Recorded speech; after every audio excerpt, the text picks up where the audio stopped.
Pablo Guanipa, dirigente nacional de Primero Justicia. Juan Pablo, hoy la OEA tuvo una reunión importante. Se firmó un acuerdo, 19 países por lo menos están solicitando que estas elecciones no se den en las condiciones que ha planteado el propio Nicolás Maduro.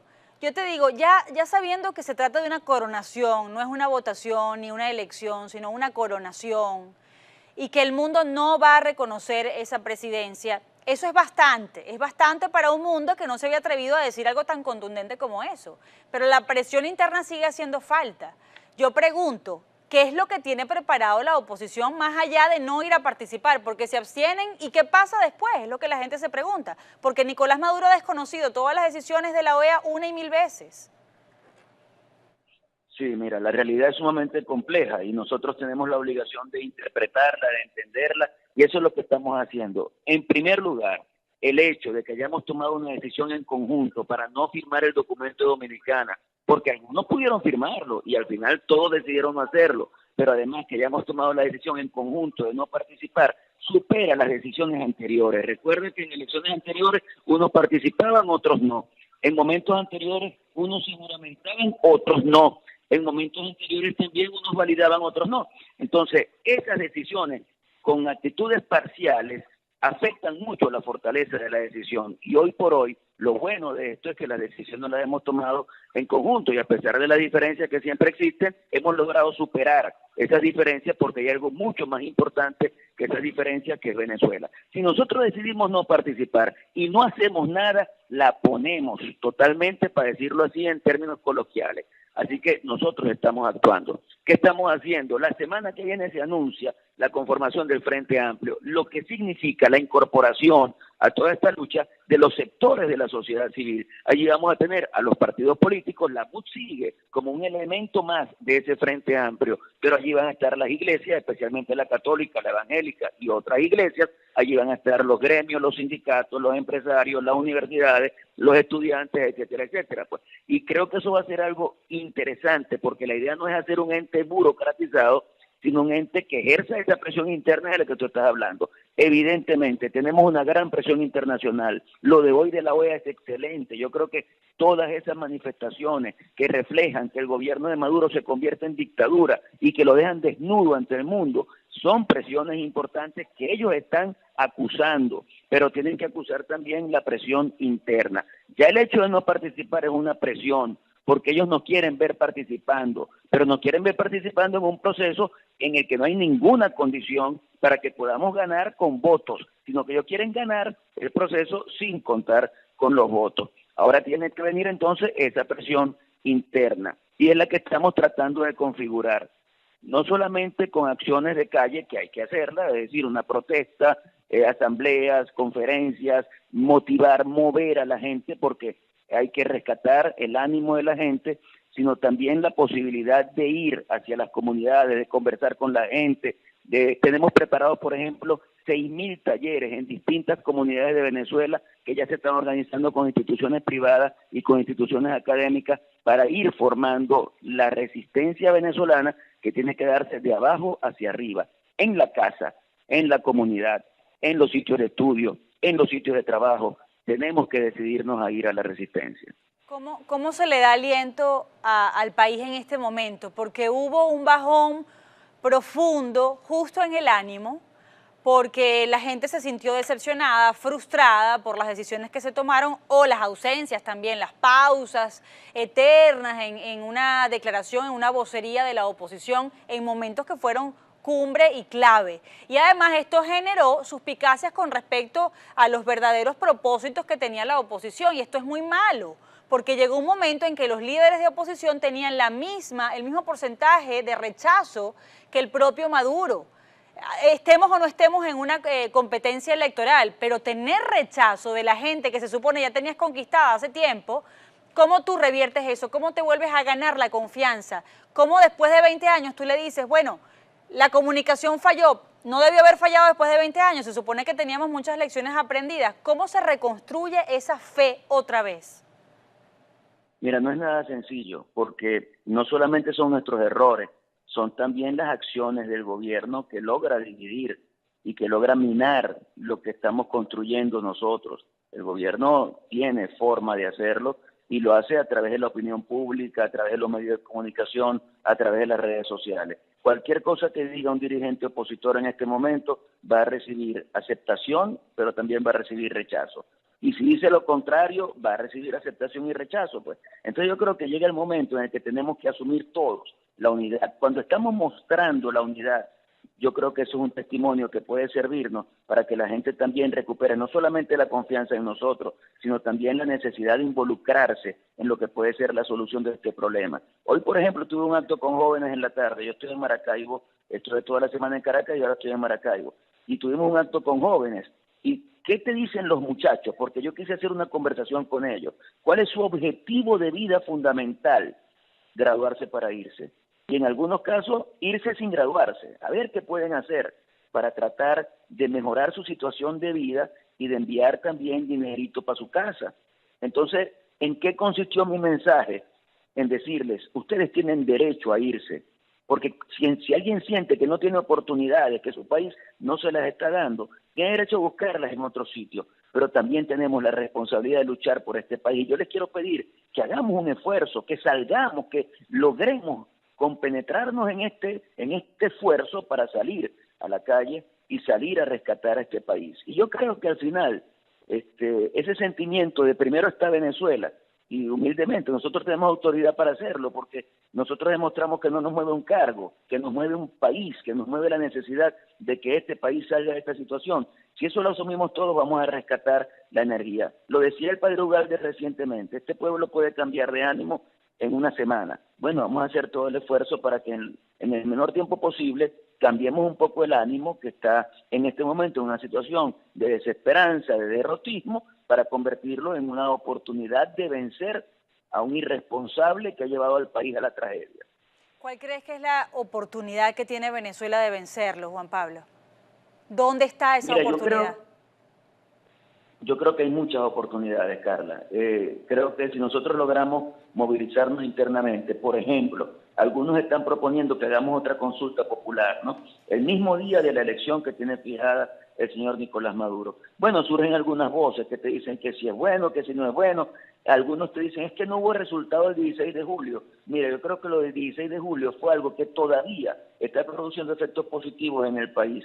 Ese día el país nos dijo que nosotros teníamos que rechazar la Asamblea Nacional Constituyente y lo hicimos, que teníamos que nombrar los poderes públicos y nombramos el Tribunal Supremo de Justicia con las consecuencias que tú conoces. Y la comunidad internacional le dio mucho valor a esa consulta popular del 16 de julio y quizás de allí surge la decisión internacional de no reconocer a la constituyente. Entonces, a mí me gusta la idea de hacer una consulta simultáneamente, el mismo día. Mientras ellos van a los centros de votación, nosotros vamos a los sitios públicos, a las plazas, y demostramos ante el mundo la fortaleza que nosotros tenemos. Yo creo que esa es una forma de activarnos, es una forma de no quedarnos en la casa, de no abstenernos por abstenernos, porque nosotros no somos abstencionistas, nosotros queremos ir a un proceso electoral, pero queremos ir a un proceso electoral con condiciones. Y si a eso se suma toda la presión internacional, y la presión internacional va logrando ejercer la fuerza suficiente para que el gobierno sienta que no está respondiendo democráticamente a las expectativas de Venezuela y del mundo, yo creo que el gobierno va a tener que ceder en las condiciones electorales. Yo soy optimista y sigo luchando. Juan Pablo, muchísimas gracias por estar con nosotros esta noche. Y nada, seguimos en contacto, estaremos muy pendientes de lo que pueda resultar ese frente nacional. Gracias, Juan Pablo. Muchas gracias, Carla, un abrazo. No olvides suscribirte a nuestro canal y activar la campanita para recibir las últimas noticias del mundo.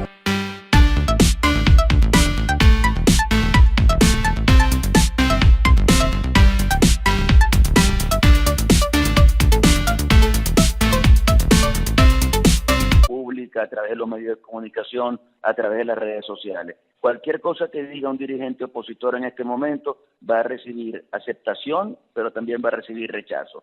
Y si dice lo contrario, va a recibir aceptación y rechazo, pues. Entonces yo creo que llega el momento en el que tenemos que asumir todos la unidad. Cuando estamos mostrando la unidad, yo creo que eso es un testimonio que puede servirnos para que la gente también recupere no solamente la confianza en nosotros, sino también la necesidad de involucrarse en lo que puede ser la solución de este problema. Hoy, por ejemplo, tuve un acto con jóvenes en la tarde. Yo estoy en Maracaibo, estuve toda la semana en Caracas y ahora estoy en Maracaibo. Y tuvimos un acto con jóvenes. ¿Y qué te dicen los muchachos? Porque yo quise hacer una conversación con ellos. ¿Cuál es su objetivo de vida fundamental? Graduarse para irse. Y en algunos casos, irse sin graduarse. A ver qué pueden hacer para tratar de mejorar su situación de vida y de enviar también dinerito para su casa. Entonces, ¿en qué consistió mi mensaje? En decirles, ustedes tienen derecho a irse. Porque si alguien siente que no tiene oportunidades, que su país no se las está dando, tiene derecho a buscarlas en otro sitio. Pero también tenemos la responsabilidad de luchar por este país. Yo les quiero pedir que hagamos un esfuerzo, que salgamos, que logremos compenetrarnos en este esfuerzo para salir a la calle y salir a rescatar a este país. Y yo creo que al final, ese sentimiento de primero está Venezuela, y humildemente nosotros tenemos autoridad para hacerlo, porque nosotros demostramos que no nos mueve un cargo, que nos mueve un país, que nos mueve la necesidad de que este país salga de esta situación. Si eso lo asumimos todos, vamos a rescatar la energía, de conversar con la gente. Tenemos preparados, por ejemplo, 6.000 talleres en distintas comunidades de Venezuela que ya se están organizando con instituciones privadas y con instituciones académicas para ir formando la resistencia venezolana que tiene que darse de abajo hacia arriba, en la casa, en la comunidad, en los sitios de estudio, en los sitios de trabajo. Tenemos que decidirnos a ir a la resistencia. ¿Cómo se le da aliento al país en este momento? Porque hubo un bajón profundo justo en el ánimo, porque la gente se sintió decepcionada, frustrada por las decisiones que se tomaron o las ausencias también, las pausas eternas en una declaración, en una vocería de la oposición en momentos que fueron cumbre y clave. Y además esto generó suspicacias con respecto a los verdaderos propósitos que tenía la oposición, y esto es muy malo, porque llegó un momento en que los líderes de oposición tenían el mismo porcentaje de rechazo que el propio Maduro.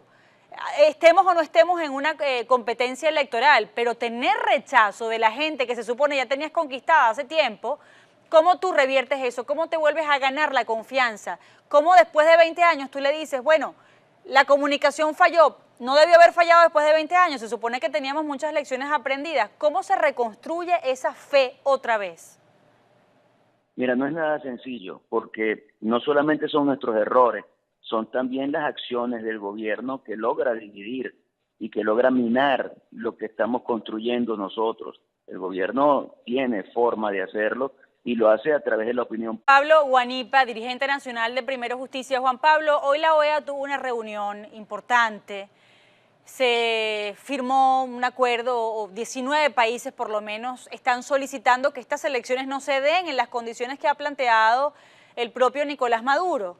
Yo te digo, ya sabiendo que se trata de una coronación, no es una votación ni una elección, sino una coronación, y que el mundo no va a reconocer esa presidencia, eso es bastante para un mundo que no se había atrevido a decir algo tan contundente como eso. Pero la presión interna sigue haciendo falta. Yo pregunto, ¿qué es lo que tiene preparado la oposición más allá de no ir a participar? Porque se abstienen, ¿y qué pasa después? Es lo que la gente se pregunta. Porque Nicolás Maduro ha desconocido todas las decisiones de la OEA una y mil veces. Sí, mira, la realidad es sumamente compleja y nosotros tenemos la obligación de interpretarla, de entenderla, y eso es lo que estamos haciendo. En primer lugar, el hecho de que hayamos tomado una decisión en conjunto para no firmar el documento de Dominicana, porque algunos pudieron firmarlo y al final todos decidieron no hacerlo, pero además que hayamos tomado la decisión en conjunto de no participar, supera las decisiones anteriores. Recuerden que en elecciones anteriores unos participaban, otros no.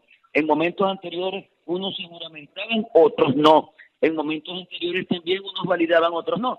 Entonces, esas decisiones con actitudes parciales afectan mucho la fortaleza de la decisión. Y hoy por hoy, lo bueno de esto es que la decisión no la hemos tomado en conjunto y a pesar de las diferencias que siempre existen, hemos logrado superar esas diferencias porque hay algo mucho más importante que esa diferencia, que es Venezuela. Si nosotros decidimos no participar y no hacemos nada, la ponemos totalmente, para decirlo así en términos coloquiales. Así que nosotros estamos actuando. ¿Qué estamos haciendo? La semana que viene se anuncia la conformación del Frente Amplio, lo que significa la incorporación a toda esta lucha de los sectores de la sociedad civil. Allí vamos a tener a los partidos políticos, la MUD sigue como un elemento más de ese Frente Amplio, pero allí van a estar las iglesias, especialmente la católica, la evangélica y otras iglesias, allí van a estar los gremios, los sindicatos, los empresarios, las universidades, los estudiantes, etcétera, etcétera. Pues. Y creo que eso va a ser algo interesante, porque la idea no es hacer un ente burocratizado, sino un ente que ejerza esa presión interna de la que tú estás hablando. Evidentemente, tenemos una gran presión internacional. Lo de hoy de la OEA es excelente. Yo creo que todas esas manifestaciones que reflejan que el gobierno de Maduro se convierte en dictadura y que lo dejan desnudo ante el mundo, son presiones importantes que ellos están acusando, pero tienen que acusar también la presión interna. Ya el hecho de no participar es una presión, porque ellos nos quieren ver participando, pero nos quieren ver participando en un proceso en el que no hay ninguna condición para que podamos ganar con votos, sino que ellos quieren ganar el proceso sin contar con los votos. Ahora tiene que venir entonces esa presión interna, y es la que estamos tratando de configurar, no solamente con acciones de calle, que hay que hacerla, es decir, una protesta, asambleas, conferencias, motivar, mover a la gente, porque hay que rescatar el ánimo de la gente, sino también la posibilidad de ir hacia las comunidades. Lo decía el padre Ugalde recientemente, este pueblo puede cambiar de ánimo en una semana. Bueno, vamos a hacer todo el esfuerzo para que en el menor tiempo posible cambiemos un poco el ánimo que está en este momento en una situación de desesperanza, de derrotismo, para convertirlo en una oportunidad de vencer a un irresponsable que ha llevado al país a la tragedia. ¿Cuál crees que es la oportunidad que tiene Venezuela de vencerlo, Juan Pablo? ¿Dónde está esa oportunidad? Yo creo que hay muchas oportunidades, Carla. Creo que si nosotros logramos movilizarnos internamente, por ejemplo, algunos están proponiendo que hagamos otra consulta popular, ¿no? El mismo día de la elección que tiene fijada el señor Nicolás Maduro. Bueno, surgen algunas voces que te dicen que si es bueno, que si no es bueno. Algunos te dicen, es que no hubo resultado el 16 de julio. Mira, yo creo que lo del 16 de julio fue algo que todavía está produciendo efectos positivos en el país. Ese día, el país nos dijo que nosotros teníamos que rechazar la Asamblea Nacional Constituyente y lo hicimos, que teníamos que nombrar los poderes públicos y nombramos el Tribunal Supremo de Justicia con las consecuencias que tú conoces. Y la comunidad internacional le dio mucho valor a esa consulta popular del 16 de julio y quizás de allí surge la decisión internacional de no reconocer a la constituyente. Entonces, a mí me gusta la idea de hacer una consulta simultáneamente, el mismo día. Mientras ellos van a los centros de votación, nosotros vamos a los sitios públicos, a las plazas, y demostramos ante el mundo la fortaleza que nosotros tenemos. Yo creo que esa es una forma de activarnos, es una forma de no quedarnos en